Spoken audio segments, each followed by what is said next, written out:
ये बारिश तो रुकने का नाम ही नहीं ले रही है। अब घर कैसे जाऊं? ओह, सामने बड़ी पन्नी पड़ी है। चलो मैं उसी को पहनकर घर चला जाता हूँ। गरीब अमित तूफानी बारिश में पानी में भीगता हुआ एक पेड़ के नीचे खड़ा कांप रहा था।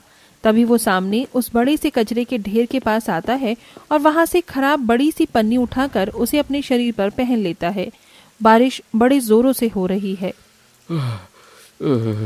चलो इस पन्नी से मैं बारिश के पानी से तो बच जाऊंगा। अमित उस पन्नी को पहनकर सड़क से पैदल जाने लगता है। तभी राह चलते लोग अमित को पन्नी पहने देखकर उस पर हंसने लगते हैं। अरे देखो देखो इस बावले को, छाता नहीं है तो क्या पहन लिया इसने। अरे ओ बावले, छाता खरीदने की औकात नहीं है तेरी तो बारिश में बाहर ही क्यों निकलता है?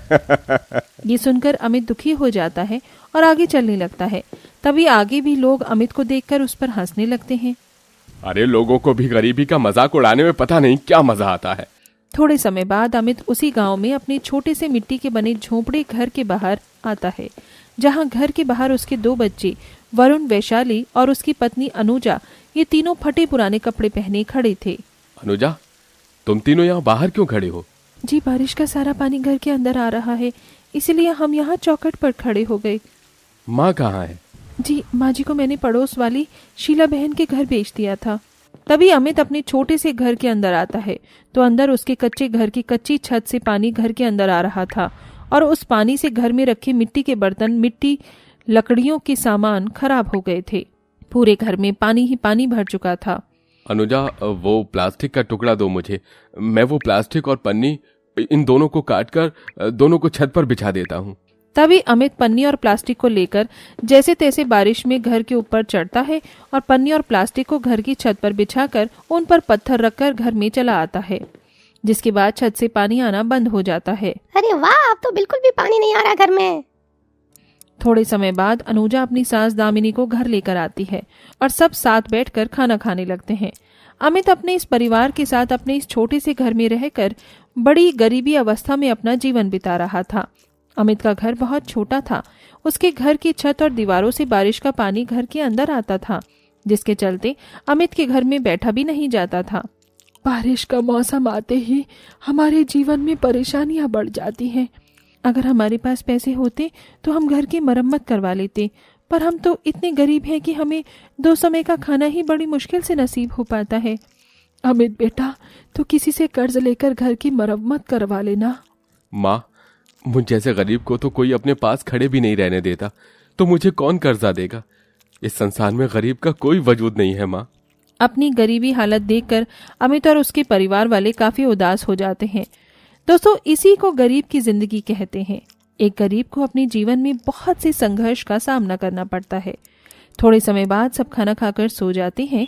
अगले दिन सवेरे बारिश लगातार शुरू ही थी। अब कैसे जाऊं मैं काम पर?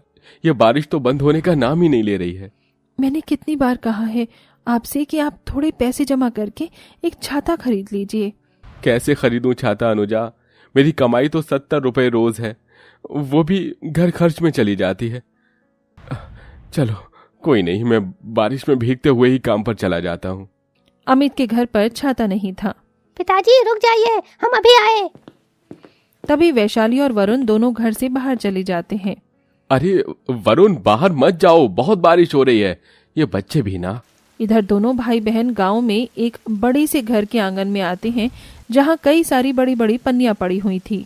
वरुण, जल्दी पन्नी पहन, फिर हम बाकी पन्नियां लेकर घर चलते हैं। दोनों एक एक पन्नी उठाकर अपने शरीर पर पहन लेते हैं और बाकी की पन्नियां अपने घर लेकर आते हैं।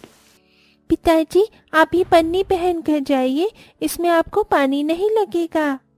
अरे वाह, हमारे बच्चे तो बड़े कलाकार हैं। माँ, ये एक पन्नी आप भी लीजिए। आप बाजार सब्जी लाने जाते हो ना, तो आप ये पन्नी पहनकर ही बाजार चले जाना। अच्छा, हम दोनों बाहर खेलने जा रहे हैं। चलो मैं भी काम पर जा रहा हूँ। अमित घर से बाहर आता है तो बाहर उसके दोनों बच्चे पन्नियां पहने गांव के बच्चों के पास खड़े थे। गांव के बच्चों ने महंगे कीमती रेनकोट पहने हुए थे, उनके पास छाते भी थे और वो बच्चे वैशाली वरुण का मजाक उड़ा रहे थे। अरे देखो देखो दोस्तों, इन गरीबों के पास तो छाता भी नहीं है। अरे इन भिखारियों की औकात ही नहीं है छाता खरीदने की, तभी तो ये कचरे की पन्नी पहने घूम रहे हैं। भगवान जी, आखिर हम इतने गरीब क्यों हैं? सारे बच्चे अमित के सामने उसके बच्चों की गरीबी का अपमान कर रहे थे। ये सुनकर अमित की आंखों में आंसू आ जाते हैं। भगवान जी, आखिर हम इतने गरीब क्यों हैं? तभी अमित उसी गांव में एक कारखाने में आकर अनाज की बोरियां उठाने का काम करता है। अमित इस कारखाने में 70 रुपए रोज की कड़ी मजदूरी का काम करता है। बहरहाल इसी तरह दिन प्रतिदिन बीतने लगे। एक रात अमित कारखाने से पैदल घर की ओर आ रहा था। बारिश जोरों की चल रही थी। तभी वो गांव के मंदिर के पास आता है और रोज की तरह मंदिर में आकर पूजा करने लगता है।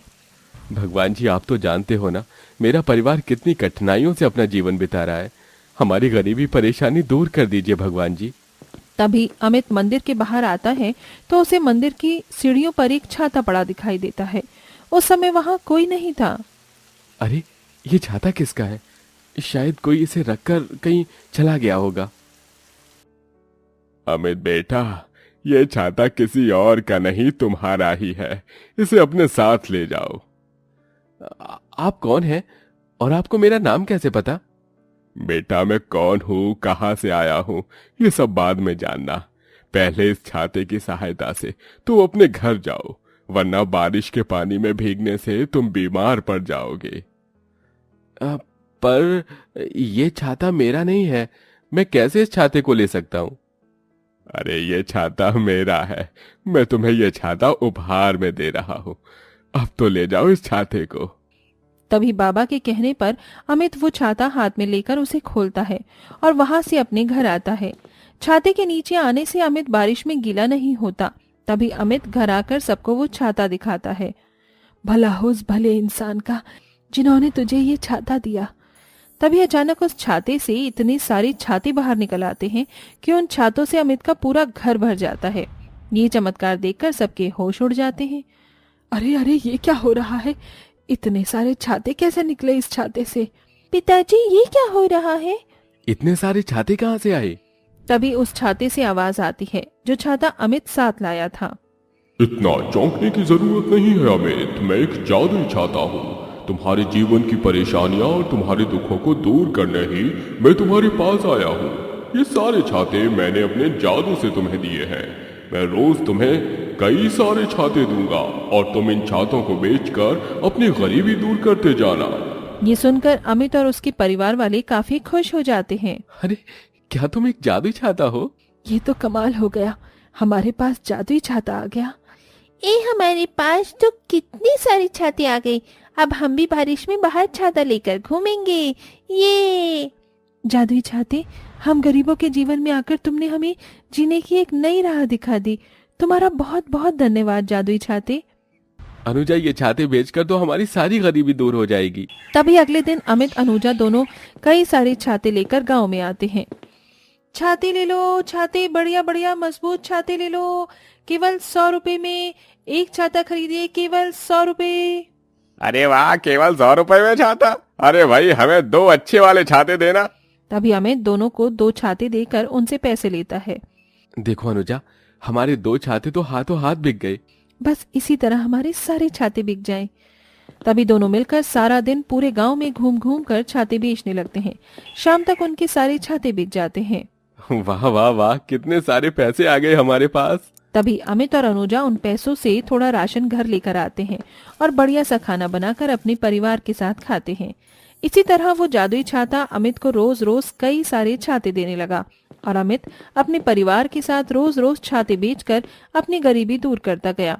एक दिन अमित अनुजा गांव में छाते लिए खड़े थे। तभी एक बच्चा उनके पास आता है। मुझे भी एक छाता चाहिए।